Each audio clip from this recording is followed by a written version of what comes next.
श्रोते हो नमस्ते. आपल्या सर्वांना शुभ दिवस. श्रोते हो, एका मासिकात एका लेखिकेनं आठवण छान लिहिली होती. तिचा लग्न सोहळा पार पडला. त्या दिवशी गृहप्रवेशानंतर खऱ्या अर्थानं नवीन नातेवाईकांची ओळख परेड सुरू होती. नवी नवरी शक्य तितकं हसून नावं नाती लक्षात ठेवत होती. मी मुलाचा मामा, मी मुलाची काकू, मी भाचा, ओ मी पुतणी. आणि इतक्यात एका मुलीचा आवाज ऐकू आला. मी तुझी नणंद आहे. या वाक्यानं नवरी चमकली आणि तिनं पुढं आलेला हात हातात घेतला. त्या गर्दीत तिला कोणीतरी आपलं सापडण्याचा आनंद झाला आणि त्या कायमच्या मैत्रिणी झाल्या. श्रोते हो, खरंच प्रेमानं माणसं जिंकण्याचं क्षण असतात. हे क्षण ज्याला कळतात ना, त्याला आयुष्यभराची नाती मिळत असतात.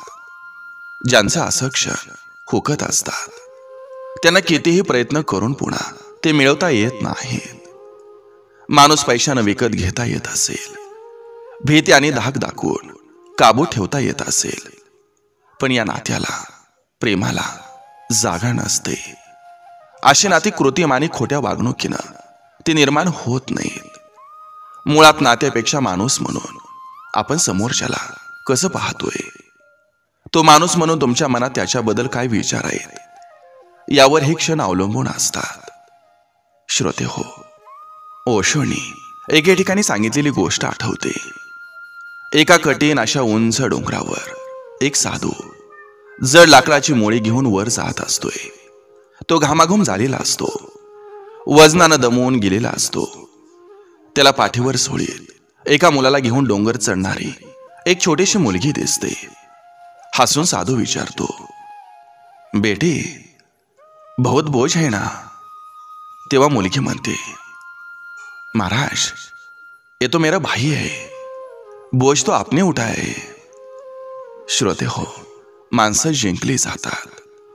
फक्त आपण त्यांच्याकडे कोणत्या प्रकारे पाहतो, त्यांना काय समजतो त्यावरून.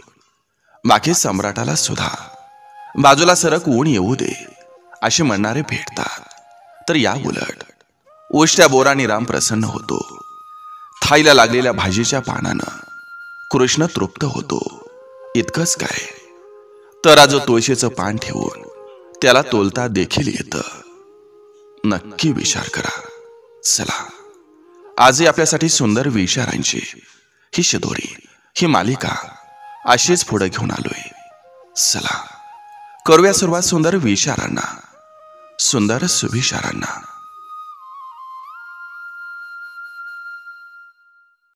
माणूस जवळच्या माणसाला माफ करतोच, मग त्यांची चूक कितीही मोठी असो. ज्या ठिकाणाहून अहंकार जात नाही, तिथून नाती कायमस्वरूपी निघून जातात. एकटं जगण्यासाठी नेहमी तयार राहा. काही माणसं अचानक बदलतात.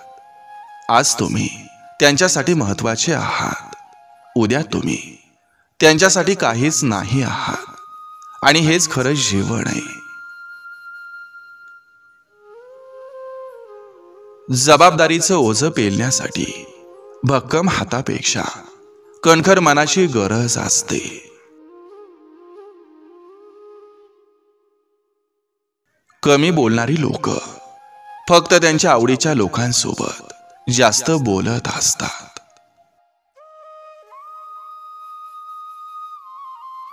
एखाद्यात गुंतत जाणं इतकंही बरं नसतं. कालांतरानं आपलं जगणं आपल्यासाठी परकं होऊन बसतं.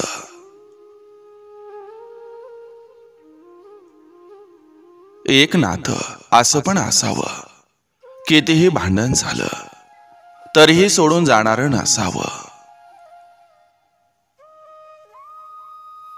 जे आपलं आहे ते आपणच जपलं पाहिजे. मग ती एखादी व्यक्ती असो किंवा त्या व्यक्तीचं मन असो.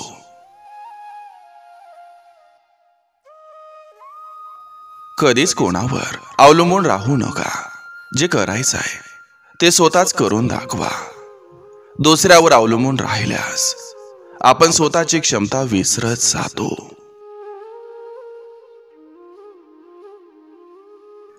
खूप सुंदर असतं साधं सरळ राहणं.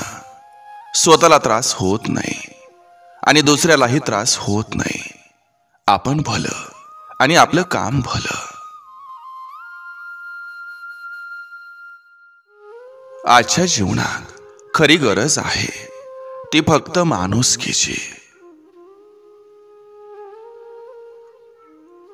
अहंकार संपला नाही तर तो नाती संपवत जातो.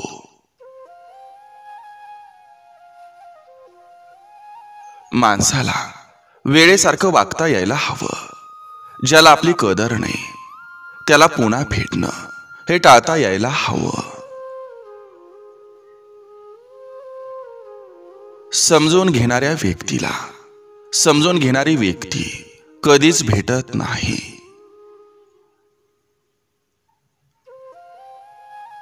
माणसं ओळखायला चुकलं की अनुभव खूप मोठा मिळतो.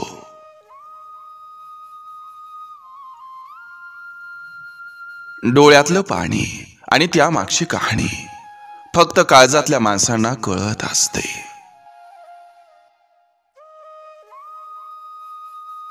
राग हा व्यक्त करता येतो. नाराजी ही मात्र समजून घ्यावी लागते. आपण चुकल्यावर सुद्धा आपल्यासोबत उभे राहणारे खरे आपले असतात. सौंदर्यावर गर्व असण्यापेक्षा संस्कारावर अभिमान असावा. आजार हा शरीरात कमी आणि डोक्यात जास्त असतो. सरून गेलेल्या गोष्टी या धरून ठेवायच्या नसतात.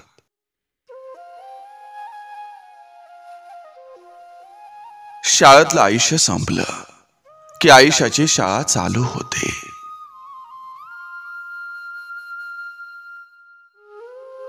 सगळं विसरता येतं पण कोणाची तरी आठवण आणि सवय नाही.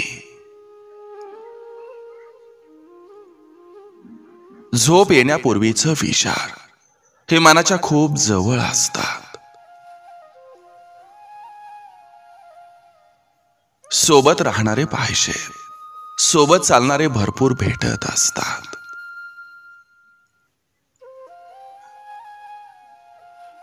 लोकांचा विचार केला तर मनासारखं जगता येणार नाही आणि मनासारखं जगायचं ठरवलं तर लोकांचा विचार करायचा नाही.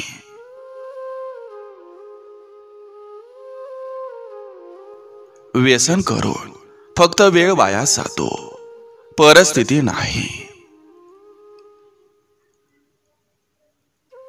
खूप सोपं असतं एखाद्याला जीव लावणं, पण तेवढंच अवघड असतं त्या अडकलेल्या जीवाला त्यातून सोडवणं.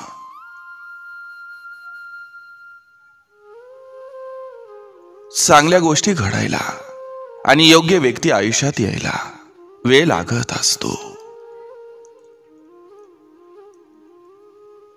दान करायचं असतं ते कर्णासारखं, संग ठेवायचे असते ती अर्जुनासारखी, मैत्री करायची असते ती सुदामासारखी आणि प्रेम करायचं असतं ते कृष्णासारखं.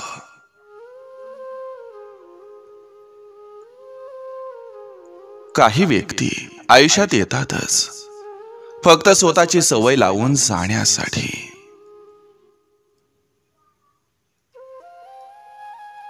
चेहरा बघून झालेलं प्रेम हे विसरता येतं, पण स्वभाव बघून झालेलं प्रेम मात्र आयुष्यभर मनात घर करून राहतं.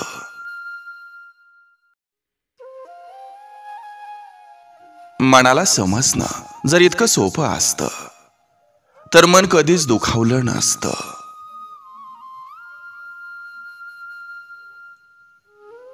नात्यालाही आयुष्य असतं, म्हणूनच ते जपायचं आणि टिकवायचं आणि शेवटपर्यंत साथ द्यायची असते. पोट कसंही भरता येतं पण काळीज भरायला माणसाजवळ माणूसच असावा लागतो.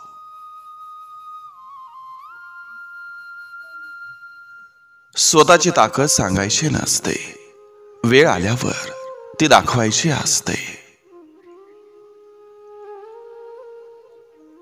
नाती जपणारा हा नेहमी सर्वांपासून दूर फेकला जातो.